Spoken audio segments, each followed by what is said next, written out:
இதில் நீங்கள் content create பண்ண போகிறீங்க அப்படின்னு பார்த்தீங்கன்னா 80% வந்து இன்ஃபர்மேஷனல் கண்டென்ட் எஜுகேஷனல் கண்டென்ட்டாக இருக்கணும். 20% ஆஃப் கண்டென்ட் வந்து உங்களுடைய ஃபனல்ஸ் ஆர் சேல்ஸ் ஃபனல் ரிலேட்டடான கண்டென்ட்டாக இருக்கணும். அந்த 80% ஆஃப் கண்டென்ட் எப்படி இருக்கணும் அப்படின்னா வந்து உங்களுக்கு பிடிச்ச ஒரு மெயின் டாபிக் எடுத்துகிட்டு அதுக்கு கீழே 3 சப்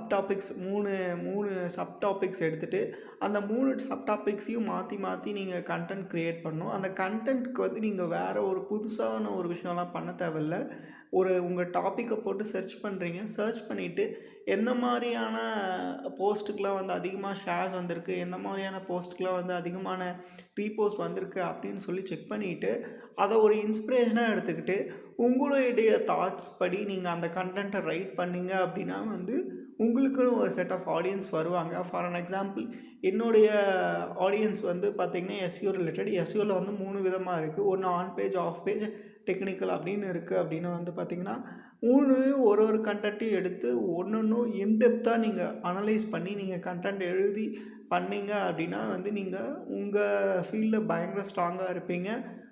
லைக் உங்கள்கிட்ட தான் எந்த ப்ராப்ளம்னாலும் கொடுக்க வருவாங்க. அதனால தான் அந்த 3 சப் டாபிக்ஸ் சூஸ் பண்ணி எழுதுறது.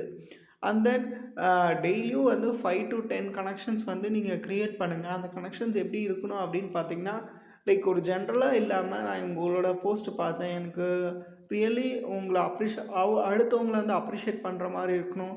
இல்லை ஒரு விஷயத்துக்கு வந்து உங்களுக்கு வந்து ஒரு டிஃப்ரென்ஸ் ஆஃப் ஒப்பீனியன் இருந்துச்சுன்னா அந்த ஒப்பீனியன் பற்றி நீங்கள் பேசலாம். இப்படி பண்ணும்போது என்ன ஆகும் அப்படின்னா வந்து ஒரு ரியல் கனெக்ஷன் வரும். அதனால் உங்களுக்கு வந்து நிறைய ரெஃபரல்ஸ் கிடச்சி நிறைய ப்ராஜெக்ட்ஸ் கிடைக்கிறதுக்கான வாய்ப்புகளும் இருக்குது.